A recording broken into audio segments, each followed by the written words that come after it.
I'm Lister Sinclair, and tonight we continue our series of programs marking the 30th anniversary of Ideas. An annual highlight of each Ideas season is the CBC Massey Lectures. On Monday nights this spring, we're looking at the Massey lecturers of the past 10 years. Each lecture series is condensed into a one-hour program.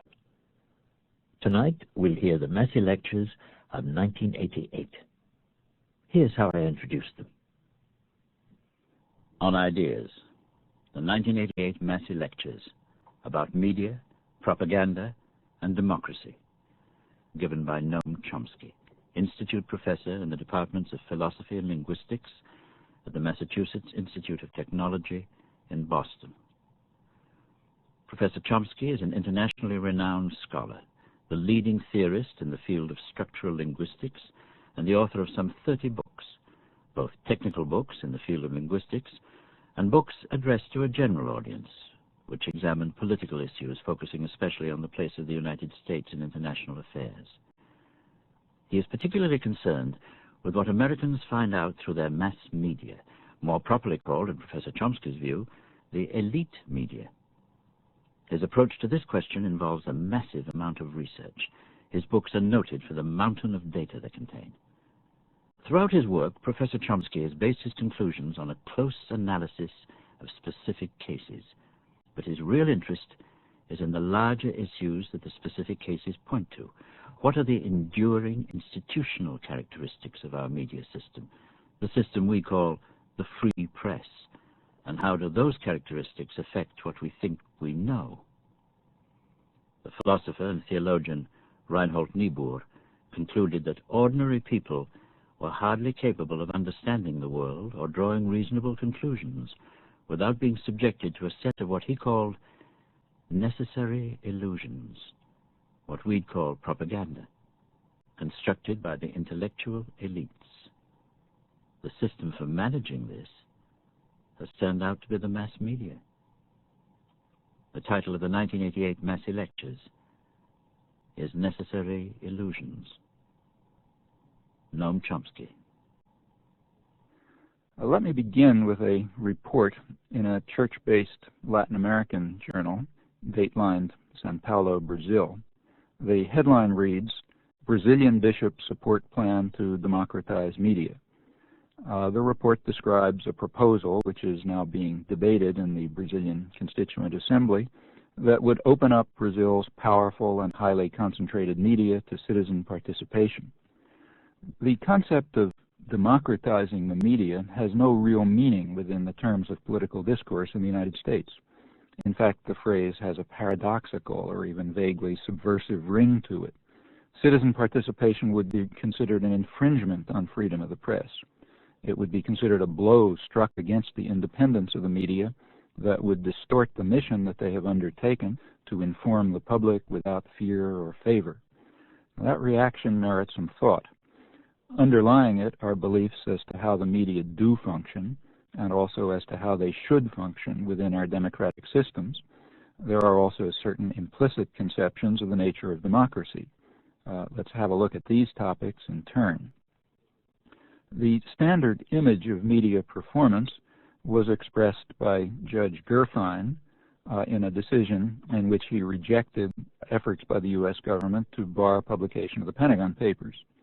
In that decision, he said that we have a cantankerous press, an obstinate press, a ubiquitous press, and it must be suffered by those in authority in order to preserve the even greater values of freedom of expression and the right of the people to know. Columnist Anthony Lewis of the New York Times commented on this decision and pointed out that the media were not always as independent, vigilant, and defiant of authority as they are today.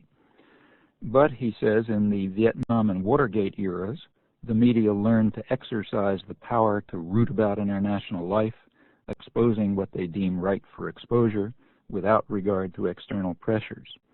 That, too, is a commonly held belief. There has been much debate about the media during this period, but it does not deal with the problem of democratizing the media and freeing them from the constraints of state and private power. Rather, the issue that is debated is whether the media have not exceeded proper bounds in escaping such constraints.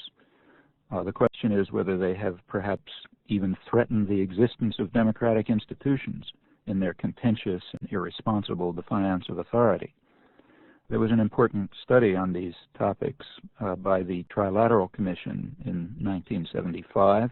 It was a study on what they called governability of democracies, and the commission, which is made up of elite elements from Japan, the United States, and Europe, the commission concluded that the media have become a notable new source of national power. This, they said, is one aspect of an excess of democracy that contributes to the reduction of governmental authority at home and a consequent decline in the influence of democracy abroad. This general crisis of democracy, the commission held, results from the efforts of previously marginalized sectors of the population to organize and to press their demands. By doing so, they create an overload that prevents the democratic process from functioning properly. The American commentator, Samuel Huntington, a professor at Harvard University, pointed out that in earlier times, President Truman had been able to govern the country with the cooperation of a relatively small number of Wall Street lawyers and bankers. In this period, then, there was no crisis of democracy, but in the 1960s, the crisis developed and reached serious proportions. The Trilateral Commission study, therefore, urges more moderation in democracy to mitigate what they call the excess of democracy and thus overcome the crisis. Putting it in plain terms, the general public must be reduced to their traditional apathy and obedience and driven from the arena of political debate and action if democracy is to survive. This study reflects the perceptions and values of liberal elites from the United States, Europe, and Japan. It includes the leading figures of the Carter administration, President Carter himself, in fact. On the right, the perception is that democracy is threatened by the organizing efforts of those groups that are called the special interests. That's an interesting concept of contemporary political rhetoric.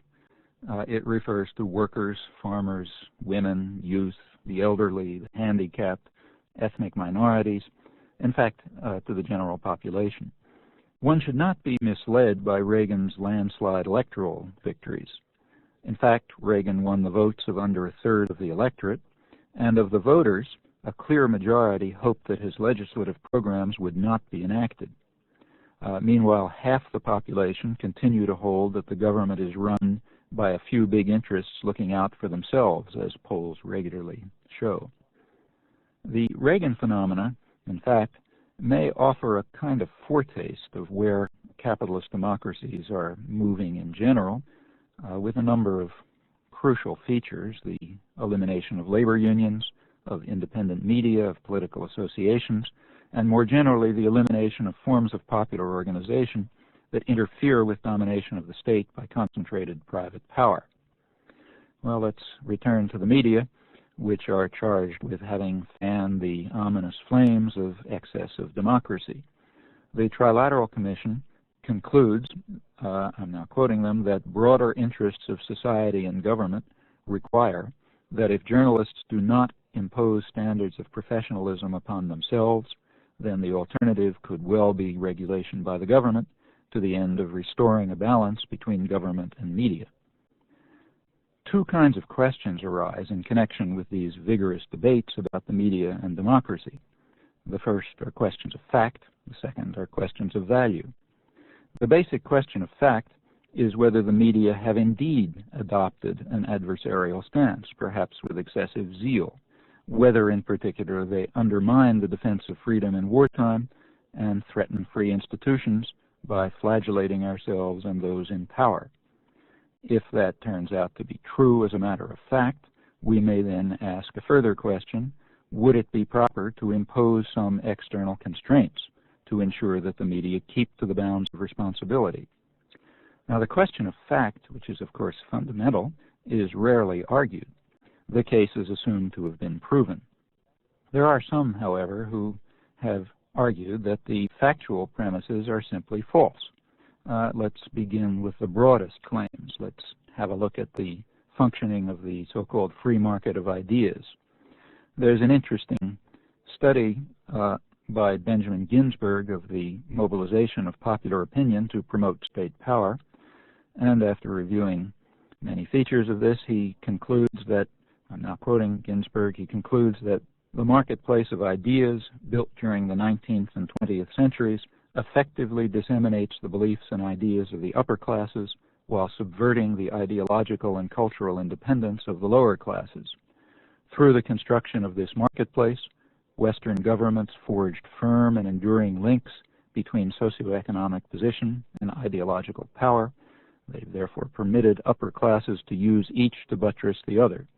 In the United States in particular, the ability of the upper and middle classes to dominate the marketplace of ideas has generally allowed these strata to shape the entire society's perception of political reality and the range of realistic political and social possibilities.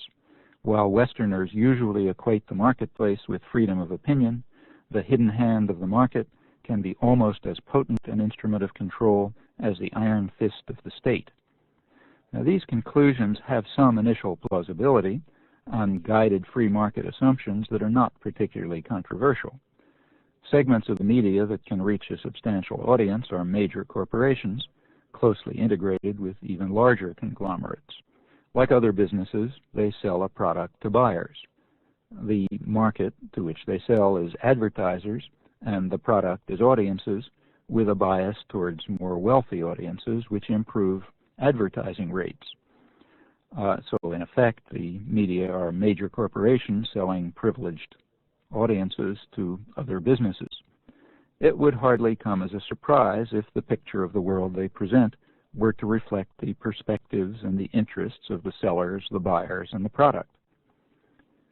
Furthermore, those who occupy managerial positions in the media or gain status within them as commentators belong to the same privileged elites, and it would be reasonable to expect that they would share the perceptions, aspirations, and attitudes of their associates. These reflect their own class interests as well. Journalists entering the system are unlikely to make their way unless they conform to these ideological pressures.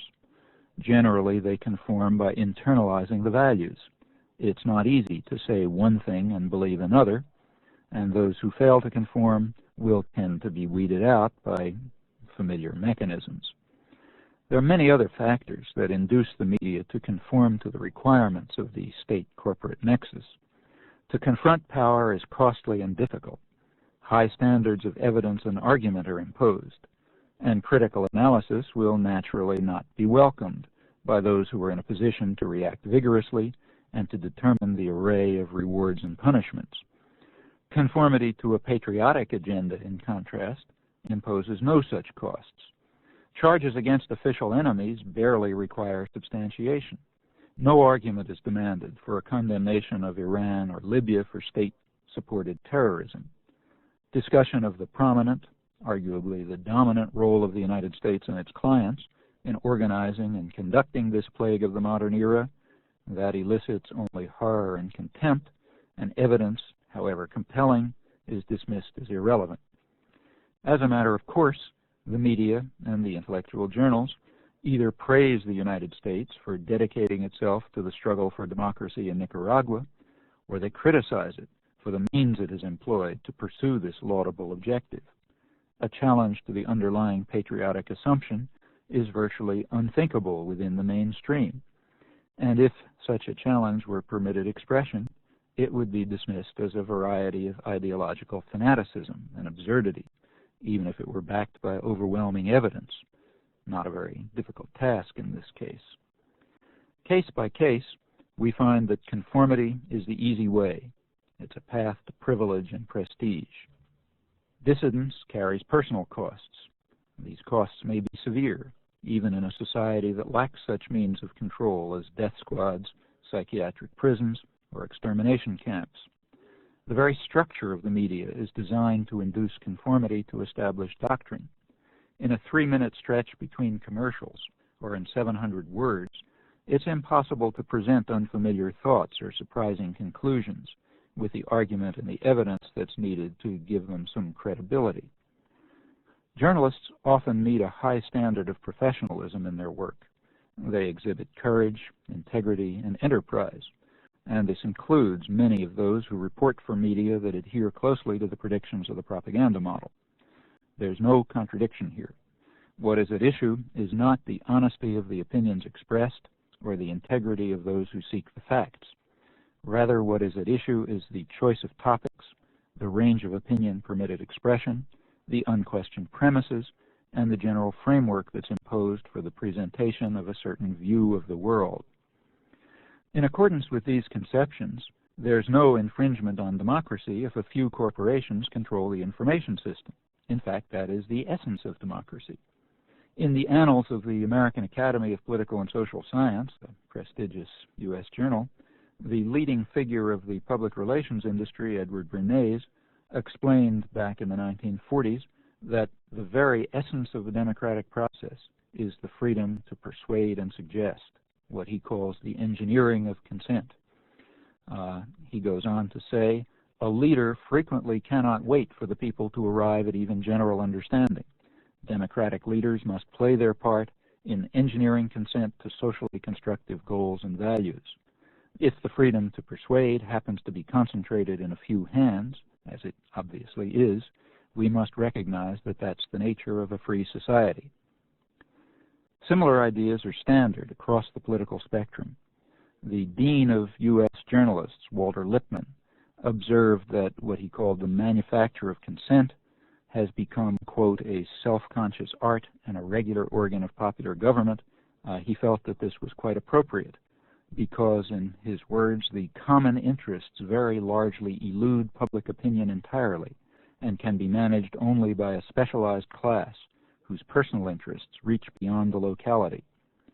Lippmann was writing shortly after World War I. At that time, the liberal intellectual community was much impressed with their success in serving as, quote, the faithful and helpful interpreters of what seems to be one of the greatest enterprises ever undertaken by an American president. The enterprise was Woodrow Wilson's interpretation of his electoral mandate for peace without victory as the occasion for pursuing victory without peace. In this, he was assisted by the liberal intellectuals who later praised themselves in their words for having imposed their will upon a reluctant or indifferent majority. After World War II, as the ignorant public reverted to their slothful pacifism at a time when elites understood that we must mobilize for renewed global conflict, historian Thomas Bailey wrote that, quote, because the masses are notoriously short-sighted and generally cannot see danger until it is at their throats, our statesmen are forced to deceive them into an awareness of their own long-run interests. Deception of the people may become increasingly necessary unless we are willing to give our leaders in Washington a freer hand. Across the political spectrum, the fact that the voice of the people is heard in democratic societies is considered a problem to be overcome. The problem must be overcome by ensuring somehow that the public voice speaks the right words.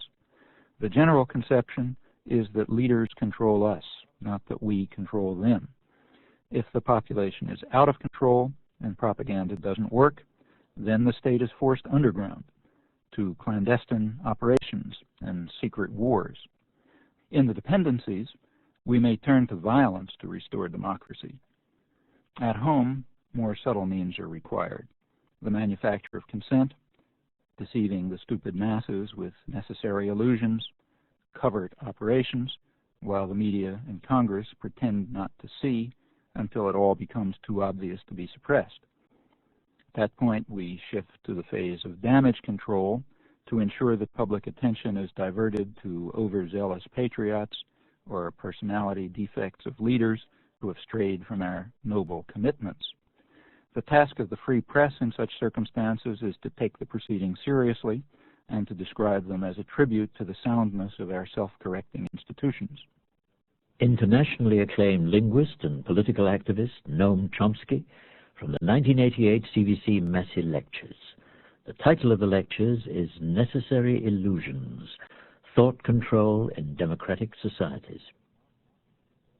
The model of media as corporate monopoly is the natural system for capitalist democracy. It has accordingly reached its highest form in the most advanced of these societies, particularly the United States, where public radio and television are limited in scope and elements of the radical democratic model exist only at the margins in listener-supported radio or the alternative or local press. Other Western democracies are generally a few steps behind in these respects. Most have not yet achieved the U.S. system of one political party with two factions controlled by shifting segments of the business community. Rather, they still retain parties based on working people and the poor, and to some extent representing their interests. But these are declining, along with cultural institutions that sustain different values and concerns, and along with organizational forms that provide isolated individuals with the means to think and to act outside the framework imposed by private power. The global policy goes under the name of containment. The manufacture of consent at home is its domestic counterpart.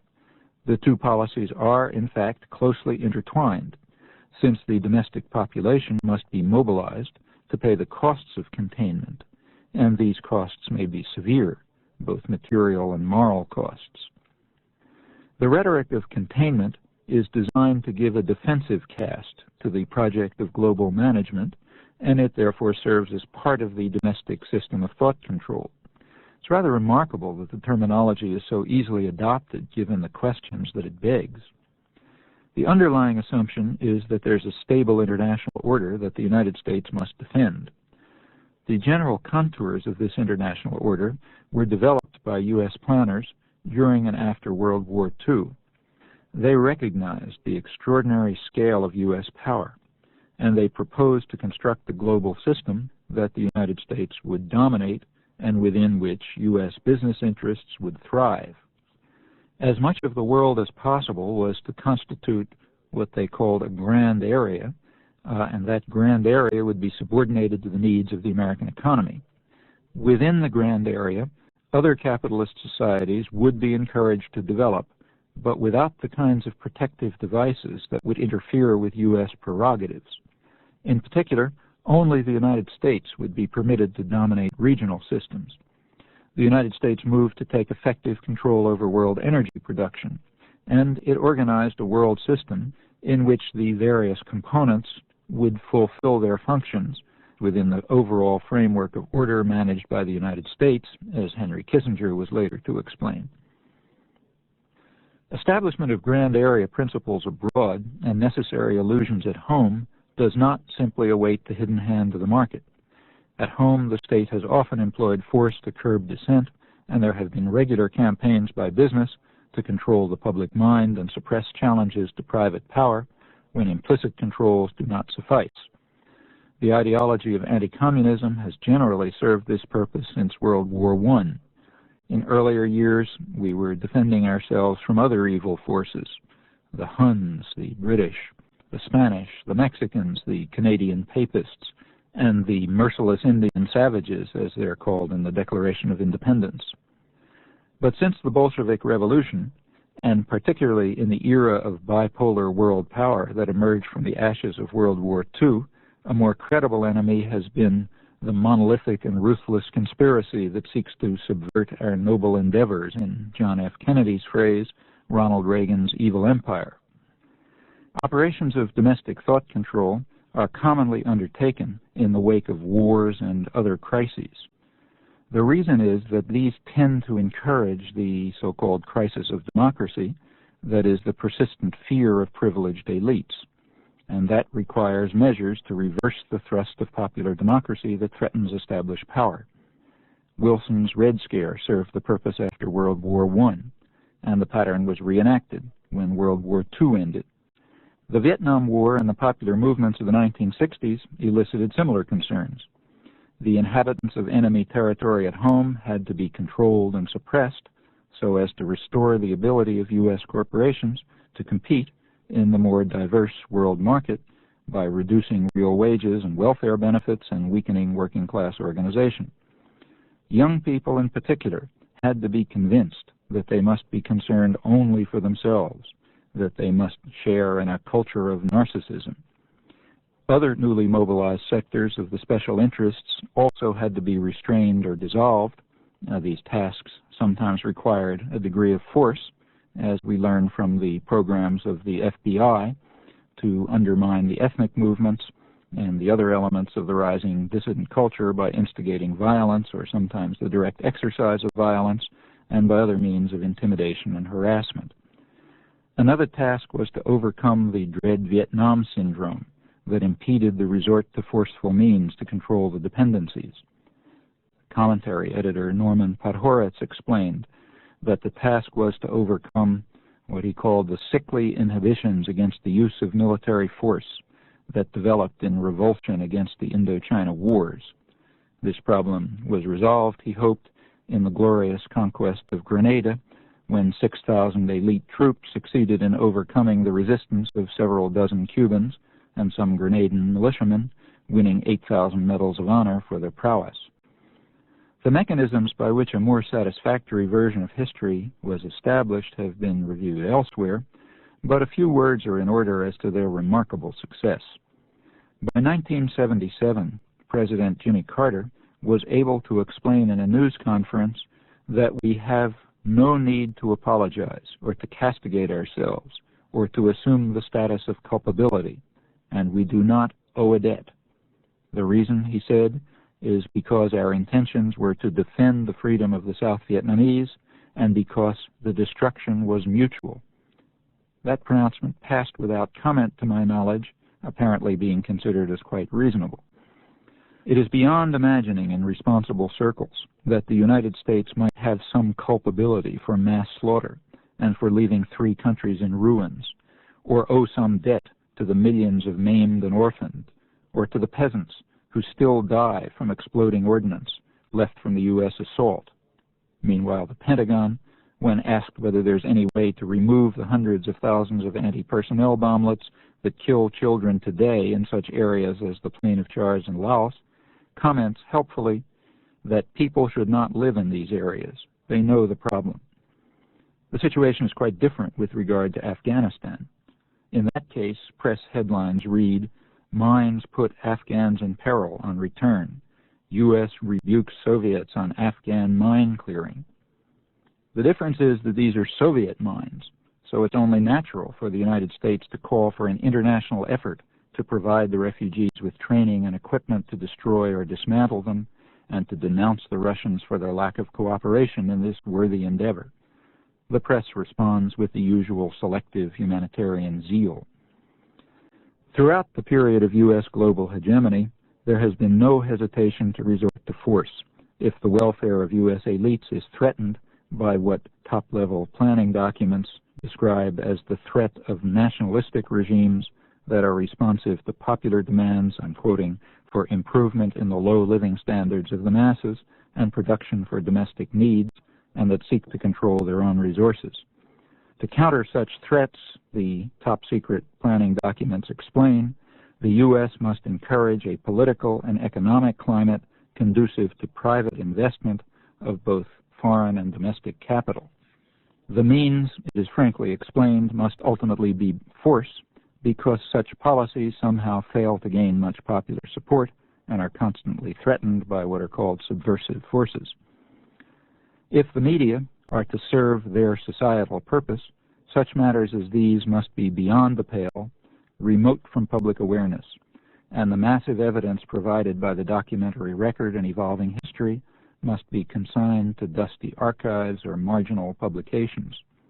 We may speak in retrospect of blunders, misinterpretation, personal failings, even corruption and deceit on the part of leaders gone astray.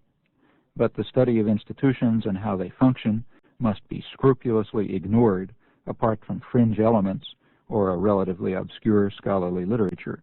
These results have been quite satisfactorily achieved. On Ideas Tonight, we're listening to excerpts from the 1988 Massey Lectures by Noam Chomsky. His topic is Thought Control in Democratic Societies. Fabrication of necessary illusions for social management is as old as history. But in the democratic system, the necessary illusions cannot be imposed by force. Rather, they must be instilled in the public mind by more subtle means. A totalitarian state can be satisfied with lesser degrees of allegiance to required truths. It is sufficient that people obey. What they think is a secondary concern. But in a democratic political order, there's always the danger that an independent thought might be translated into political action, so it is important to eliminate the threat at its root. Debate cannot be stilled, and indeed it should not be stilled in a properly functioning system of propaganda. The reason is that it has a system-reinforcing character if it is constrained within proper bounds. What is essential is to set the bounds firmly. Controversy may rage as long as it adheres to the presuppositions that define the elite consensus, and it should furthermore be encouraged within these bounds. That helps to establish these doctrines as the very condition of thinkable thought, and it reinforces the belief that freedom reigns. One crucial doctrine, standard throughout history, is that the state is adopting a defensive stance, resisting challenges to order and to its noble principles. Thus, the United States is invariably resisting aggression, sometimes what's called internal aggression. Accordingly, it's a logical impossibility that anyone should oppose U.S. aggression. That's a category that cannot exist. Westerners have no problem in perceiving the Soviet invasion of Afghanistan as brutal aggression, but the U.S. invasion of South Vietnam in the early 1960s cannot be perceived as such. True, U.S. forces were directly engaged in large-scale bombing and defoliation in an effort to drive the population into concentration camps where they could be, as we put it, protected from the enemy whom it was conceded they willingly support. True, a huge U.S. expeditionary force invaded and ravaged the country and later its neighbors with the explicit aim of destroying what was clearly recognized to be the only mass-based political force and eliminating the danger of political settlement that was sought on all sides. But throughout, we were resisting aggression in our yearning for democracy. Similarly, in the case of Central America today, the United States is defending freedom in what are called the fledgling democracies and restoring democracy to Nicaragua. There's no problem of ensuring democracy in the U.S.-backed terror states of Central America, firmly under military rule behind a thin civilian facade. We can assess the seriousness of the concern by turning to the results of a controlled experiment that history obligingly constructed. Just as the free press was consumed with rage over the aggressiveness of the violent communist totalitarians in Central America, with major stories and angry commentary, our client state of Israel launched another series of its periodic operations in Lebanon. The Israeli operations included bombing of Palestinian refugee camps and Lebanese towns and villages with large-scale destruction, dozens of people killed and many wounded, including many civilians. All of this was barely reported, and there was no noticeable reaction. The absence of comment or even serious reporting of the Israeli actions in Lebanon is perhaps understandable. These operations were, after all, rather muted by Israeli standards. They do not compare with the murderous Iron Fist operations in Lebanon in 1985, or the bombing of villages in the Bekaa Valley a year earlier, with 100 killed and 400 wounded, mostly civilians, including 150 children in a bombed-out schoolhouse in one raid. These were reported, but without affecting the elevated status of Israel. This tiny nation, symbol of human decency, as the editors of the New York Times described it, just at the height of the repression of the current Palestinian uprising, with beatings, killings, gassing, and collective punishment. Nicaragua, in contrast, is denied the right even to drive attacking forces out of its own territory. This is on the tacit assumption that no state has the right to defend itself from U.S. attack, another crucial doctrine that underlies responsible debate. I mentioned some of the ways of approaching the study of the media and evaluating models of media performance. One appropriate method is to consider the spectrum of opinion that is allowed expression. According to the propaganda model, one would expect the spectrum to be bounded by the elite consensus while encouraging tactical debate within it. Consider U.S. policy with regard to Nicaragua. That's probably elicited more controversy and impassioned rhetoric than any other single topic during the past several years. There is debate between the hawks on the one side and the doves on the other. The position of the hawks is expressed by a declaration of the State and Defense Departments on International Human Rights Day in December 1986. They asserted that in the American continent there is no regime more barbaric and bloody, no regime that violates human rights in a manner more constant and permanent than the Sandinista regime. Similar sentiments are widely voiced in the media and the political system, and it follows that we should support the democratic resistance to communist terror. At the other extreme, media doves observe that Mr. Reagan's policy of supporting the Contras is a clear failure, so we should acquiesce in some negotiated regional settlement that would be enforced by Nicaragua's neighbors. That's Tom Wicker of the New York Times. Expressing the same thought, the editors of the Washington Post see the Contras as an imperfect instrument, so we must find other means to fit Nicaragua back into a Central American mode and impose reasonable conduct by a regional standard. Notice that regional arrangements need not be imposed on our Salvadoran and Guatemalan friends, who have slaughtered perhaps 150,000 people during this period, or on our clients in Honduras, who kill fewer outright, but have left hundreds of thousands to starve to death while the country exports food for the profit of agribusiness. Their countries already conform to the Central American mode of repression, exploitation, and rule by privileged elements that accede to the demands of U.S. power, what we call democracy, so even hideous atrocities are of no account, and they merit aid and support, with occasional expressions of regret if the terror, torture, and mutilation become too visible to ignore. By 1986, the Contra option was opposed by 80% of American leaders, polls report. The propaganda model would therefore predict debate over Contra aid, but near unanimity in opposition to the Sandinistas.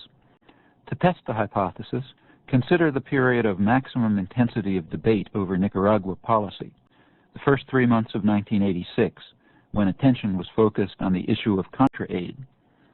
During these months, the New York Times and the Washington Post, the two major national newspapers, they ran no less than 85 opinion columns on the matter. That includes their regular columnists. As expected, they were divided over Contra aid. But of the 85 columns, all 85 were critical of the Sandinistas, the vast majority harshly so. Thus, 100% conformity was achieved on the major issue. It's not that more sympathetic voices are lacking in the mainstream. There are many who would easily qualify for admission to the debate if they had the right things to say.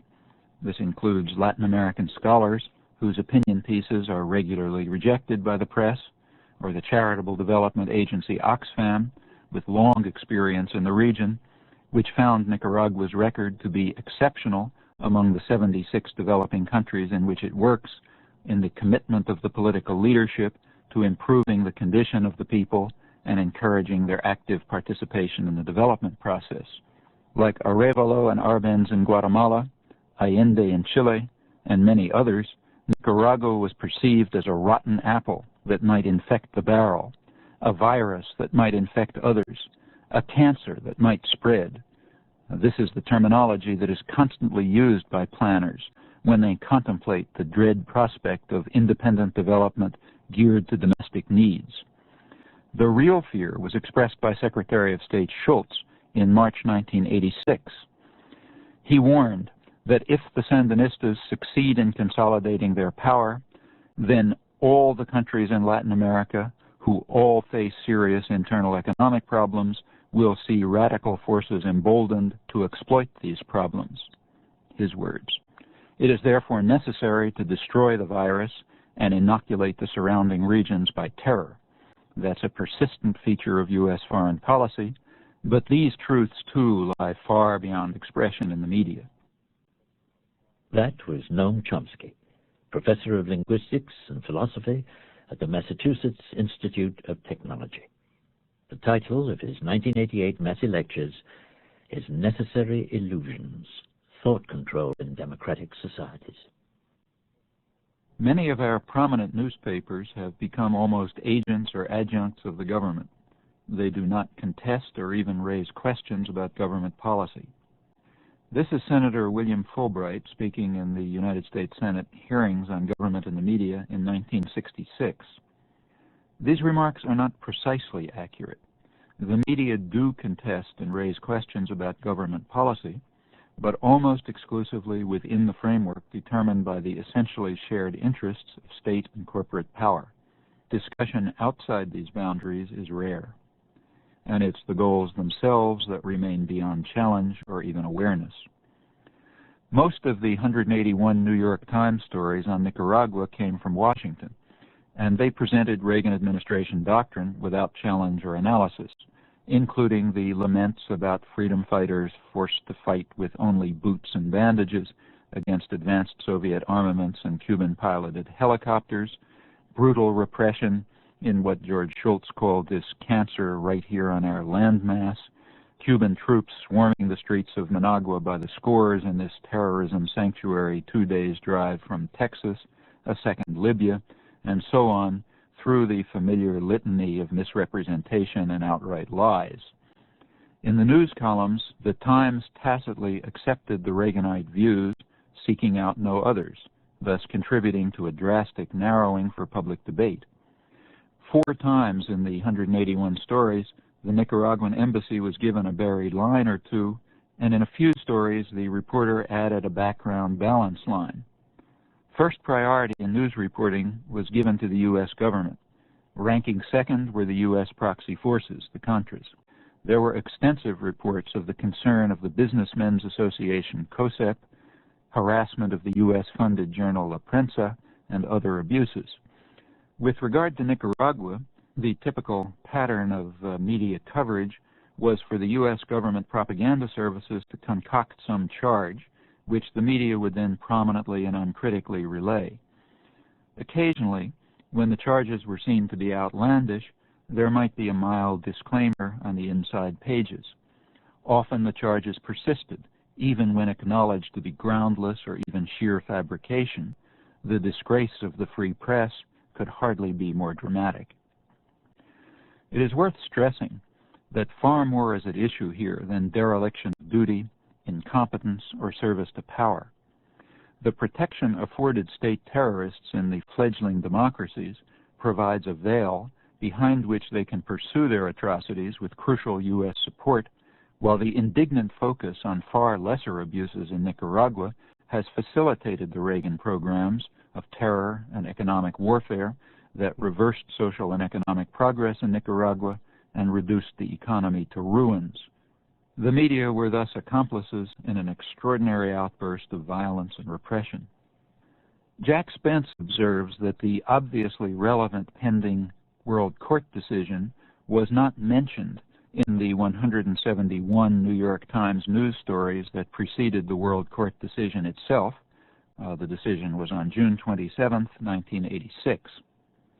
In this decision, the court condemned the United States for support for the Contras and ordered it to desist from these violations of international law and valid treaties and to pay reparations.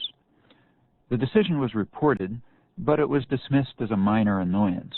Its contents were suppressed or falsified. The World Court, not the United States, was portrayed as the criminal, and the rule of law was held to be inapplicable to the United States.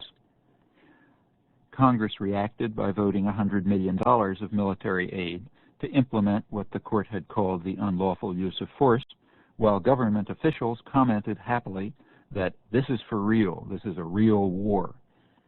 Nicaragua brought the matter to the UN Security Council, where the United States vetoed a resolution calling on all states to observe international law.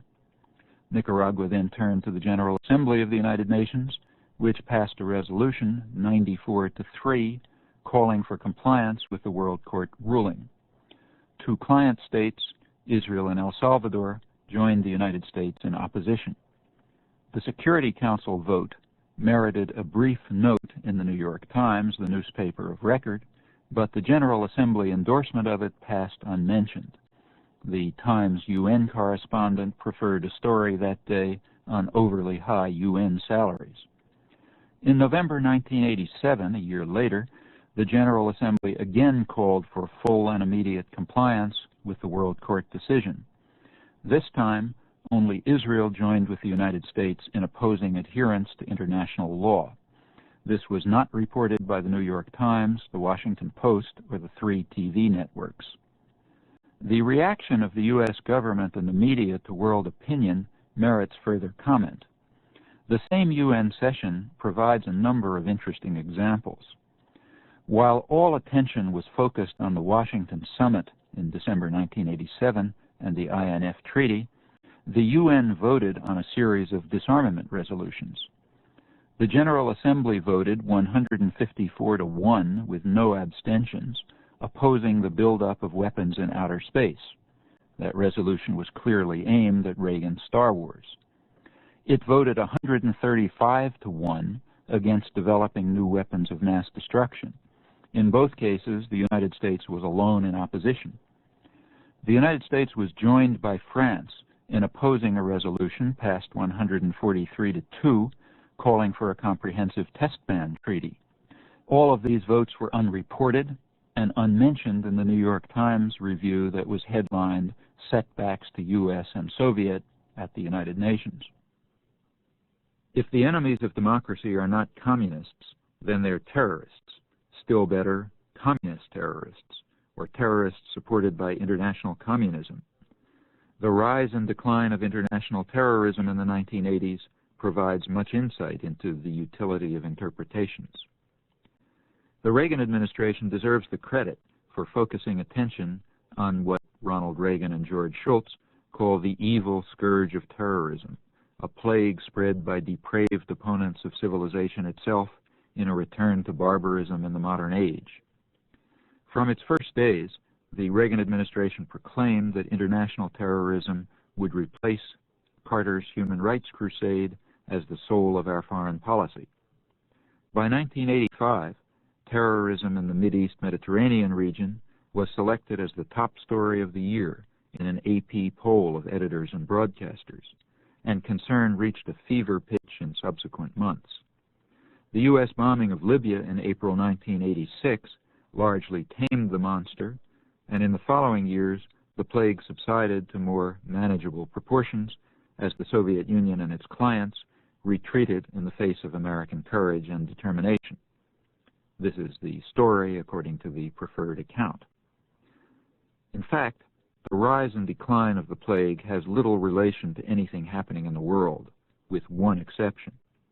Its rise coincided with the need to mobilize the U.S. population to support the Reaganite commitment to state power and violence. Kremlin-directed international terrorism was a natural device for the Reaganite public relations apparatus. The problem was to frighten the domestic population sufficiently so that they would bear the costs of programs to which they were opposed, while at the same time avoiding direct confrontation with the evil empire itself. That's far too dangerous for us. The solution to the dilemma was to concoct an array of little Satans, tentacles of the great Satan, poised to destroy us, but weak and defenseless, so they can be attacked with impunity. Our yearning for democracy is accompanied by a no less profound yearning for peace, and the media also face the task of historical engineering to establish this required truth. We therefore have phenomena called peace missions and the peace process. These are terms that apply to whatever the United States happens to be doing or advocating at some moment. A headline in the Los Angeles Times in January 1988 reads as follows: "Latin Peace Trip by Shultz Planned." The subheading describes the contents of the peace trip. Mission would be last-ditch effort to defuse opposition on contra-aid. The article quotes administration officials who describe the peace mission as the only way to save contra-aid in the face of growing congressional opposition. In plain English, the peace mission is a last-ditch effort to block peace and to mobilize Congress for what the World Court called the unlawful use of force, now that Washington and its loyal media had succeeded in completely dismantling the unwanted Central American peace plan.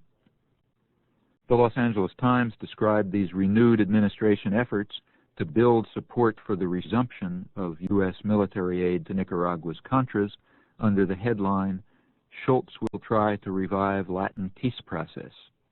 In short, war is peace. Throughout these lectures, I have been discussing some of the means of thought control and the reasons why these measures gain such prominence in democratic systems in which the general population cannot be driven from the political arena by force. The discussion may leave the impression that the system is all-powerful, but that is very far from true. People have significant capacities to resist, and sometimes do, with great effect.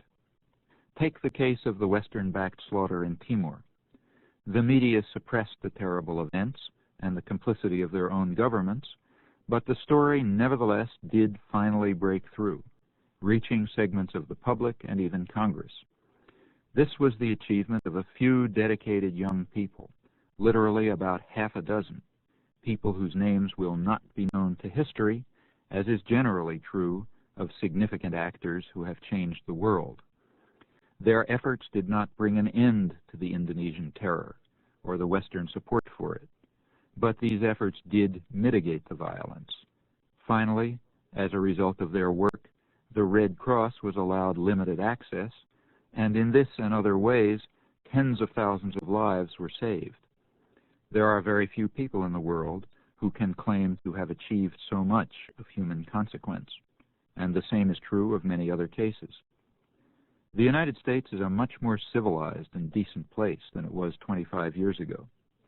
The crisis of democracy that so terrifies elites is very real, and the effects on the society have been profound and extremely healthy with regard to a wide range of issues: racism, environmental concerns, feminism, intervention, and much else. There was no protest when John F. Kennedy sent the U.S. Air Force to attack the rural society of South Vietnam. In contrast, Ronald Reagan was driven underground to clandestine terror in Central America. The climate of opinion and concern had changed outside of elite circles, and the capacity of the state to exercise violence has been correspondingly reduced. The toll of Reaganite terror has been awesome. Tens of thousands of tortured and mutilated bodies, massive starvation and disease and destruction, hundreds of thousands of refugees, and much else. It would have been a great deal worse without the constraints imposed by an aroused population which had found ways to escape the system of indoctrination and had found the courage and the honesty to act. These are no small achievements, again on the part of people whose names will be lost to history. There are ample opportunities to create a more humane and decent world if we choose to use them. Noam Chomsky, from the 1988 CBC Massey Lectures, Necessary Illusions, Thought Control in Democratic Societies. Noam Chomsky is a professor of linguistics at the Massachusetts Institute of Technology. We continue our look at the Massey Lectures of the past decade next Monday with experimental physicist Ursula Franklin. Her lectures are called The Real World of Technology. Ideas Tonight was edited by Paul Gorbold from the original 1988 production by Max Allen. Technical operations by Lorne Tulk. I'm Lister Sinclair. For more information on the Massey Lectures, you can visit our worldwide website at www.radio.cbc.ca.